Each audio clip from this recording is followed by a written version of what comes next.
Eh bien bonsoir à tous les amis, supporters, supportrices parisiens, parisiennes, supporters, supportrices d'autres clubs, amoureux, amoureuses du football, bienvenue à vous.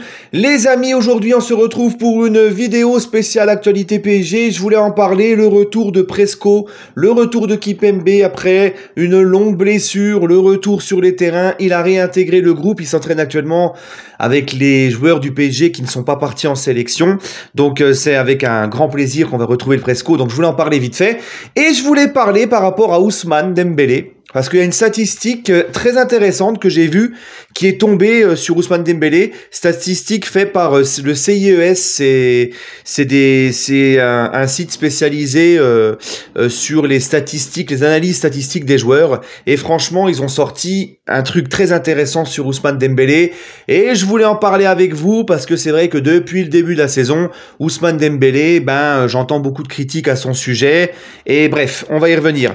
Là les amis, vous me voyez, je suis en mode un petit peu, tu vois, reporter, vrai, tu sais, le vrai animateur d'émission, là, le micro à la main, parce que j'aimerais faire un test pour savoir, vous savez, j'avais eu des problèmes de grésillement dans mon micro avec mon téléphone, donc j'aimerais savoir si ça va un petit peu mieux, parce que c'est vrai que c'est quand même une meilleure qualité avec le micro, avec le son du micro. Donc voilà, là je fais un petit test, donc j'espère que ça va aller, j'espère qu'en le tenant comme ça, il y aura moins de grésillement que quand je le porte comme ça au niveau de la cravate, en cravate quoi. S'il y a des petits grésillements, pardonnez-moi, et puis s'il y a vraiment des grésillements, jusqu'à ce que je me rachète un téléphone, on fera comme les dernières vidéos, voilà, sans le micro. Bref, les amis, qu'est-ce que je ferai pas pour vous faire plaisir, pour que vous soyez dans votre petit confort, hein?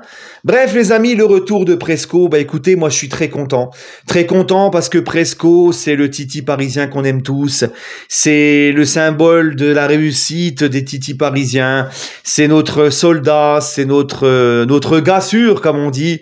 Et ça fait vraiment plaisir.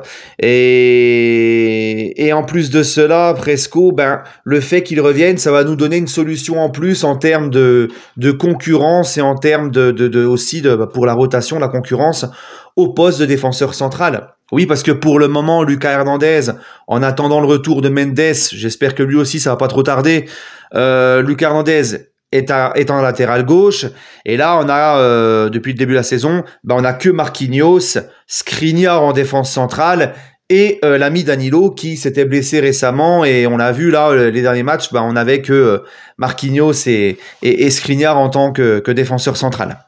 Voilà, donc le fait du retour de Kimpembe, je peux te dire que c'est quand même pas pour me déplaire, bien au contraire.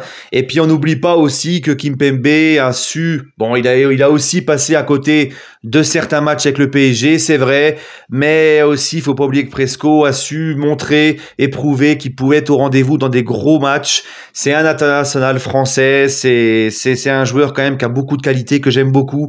Donc franchement, je suis très content de son retour.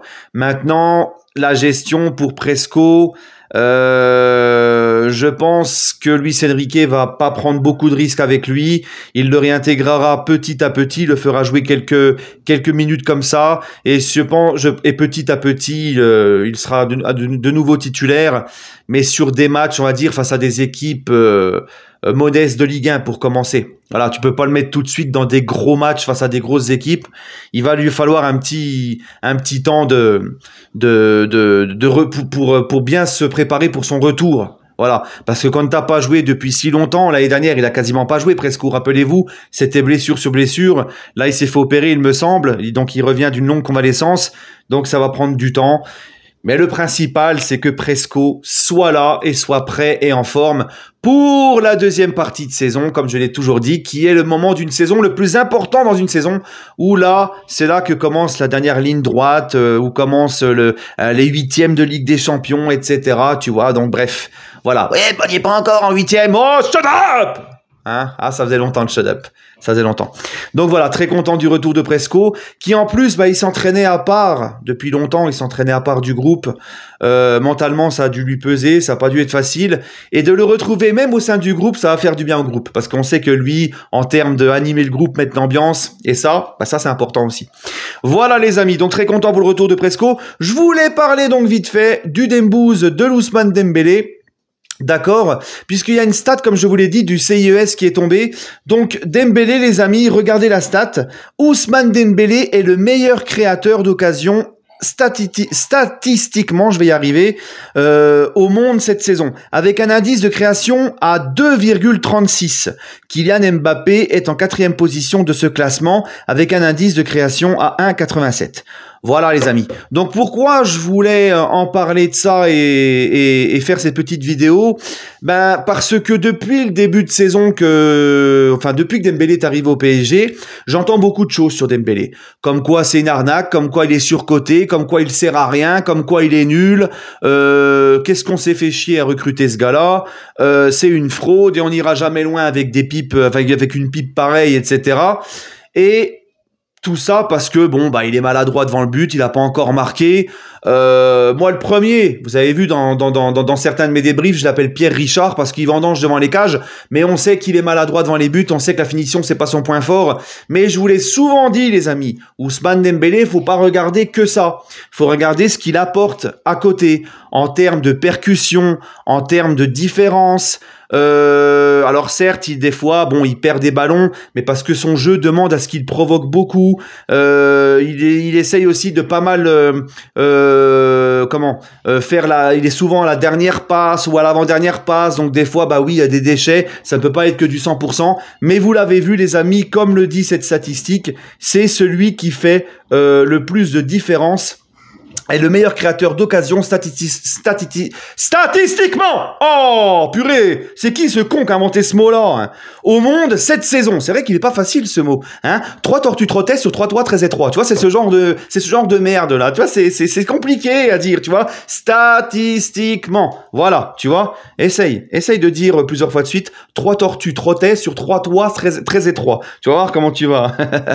Donc au monde. Hein, le meilleur créateur d'occasion statistiquement au monde. C'est pas en Europe, c'est pas en France, c'est au monde. Et il est meilleur passeur actuellement du Paris Saint-Germain, notamment en championnat. Donc voilà, Dembélé, faut voir aussi ce qu'il apporte autrement que ses buts. C'est vrai qu'il n'a pas encore marqué, mais il faut voir tout ce qu'il apporte à côté. Et il faut voir aussi ce que fait Dembélé sans le ballon. Ousmane Dembélé, niveau pressing, repli défensif, il apporte un certain équilibre sur son côté droit. Il fait les efforts qu'on lui demande, contrairement à certains qui étaient là avant. Donc, voilà. Hein, voilà, tu vois. Et en plus de ça, on est tous contents, nous les supporters du PSG, de voir Achraf Hakimi ressusciter, renaître de ses cendres et être beaucoup mieux qu'avant. Hein, on a la chance quand même depuis le début de la saison, généralement, de voir un très bon Hakimi et ça nous fait plaisir. Et ben ça, crois-moi que Ousmane Dembélé, ce n'est pas anodin dans le retour en forme et en grâce de Hakimi. Parce que Dembélé joue beaucoup avec lui, Dembélé s'entend très bien avec lui, Dembélé techniquement avec Hakimi, ça colle complètement. Et j'ai encore l'image en tête là de ce match face à Montpellier où Dembélé fait une passe D, mais Dembélé, Hakimi dans ce match fait 2 passes décisives et c'est Dembélé qui l'envoie en profondeur. Donc les deux s'entendent très bien, les deux savent déjà très bien se trouver. Donc Hakimi profite aussi de l'arrivée de Dembélé. Hein, faut pas se mentir. Alors oui, il y a aussi Luis Enrique qui le met plus à l'aise, qui l'utilise mieux et tout, mais la connexion de Dembélé, elle est quand même vraiment bien. Tu vois. Et petit à petit, on l'a vu ce dernier match, Dembélé, petit à petit, ça commence à prendre forme aussi. Et voilà. Donc, je voulais faire ça parce que c'est vrai que je trouve les gens assez durs avec Ousmane parce que oui, il est maladroit, ceci, cela. Mais bon, au bout d'un moment, faut aussi regarder, faut aussi quand même regarder autre chose. Voilà. Et je pense qu'Ousmane Dembélé, les amis, là, c'est ses premières semaines au PSG, c'est ses 2-3 premiers mois au PSG. Il va monter en puissance, petit à petit il va s'habituer à jouer avec tout le monde. Et voilà, encore une fois, le mot d'ordre avec tous ces nouveaux joueurs, c'est la patience et il faut du temps parce que, encore une fois, je le dis, je me répète, mais il y a eu beaucoup de nouveaux joueurs qui sont arrivés et beaucoup, voilà, ils apprennent encore à jouer ensemble. Et oui, les amis, c'est pas parce que ça fait 3 mois qu'ils sont ensemble que ça y est, ils ont les automatismes. Surtout, non, ça prend du temps. Le processus va prendre du temps. Mais quand le processus, il va être bien lancé, bien ficelé, alors là, mon pote, attention les yeux, là. Non, je veux pas m'enflammer. Prudence maximale, non, malgré tout. Voilà, surtout au PSG. Voilà les amis, bah écoutez, c'était tout. J'espère que le son, ça va aller. Et puis, donnez-moi en commentaire votre petit avis. Donnez-moi, est-ce que vous êtes malgré tout, malgré ça, déçu quand même de Dembélé? Est-ce que vous avez confiance? Est-ce qu'il va en monter en puissance? Est-ce qu'il va nous faire kiffer? Et puis, surtout, bah dites-moi aussi Kimpembe, si ça vous fait plaisir ou pas, qu'il retrouve le groupe. Et voilà. Allez les amis, prenez soin de vous et n'oubliez pas qu'on se retrouve samedi soir pour le débrief de France-Gibraltar parce que voilà, je vais faire les débriefs d'équipe de France. Il y a beaucoup de joueurs du PSG en équipe de France, donc il sera important de décrypter tout ça. Voilà les amis, allez, prenez soin de vous et toujours et encore, allez Paris.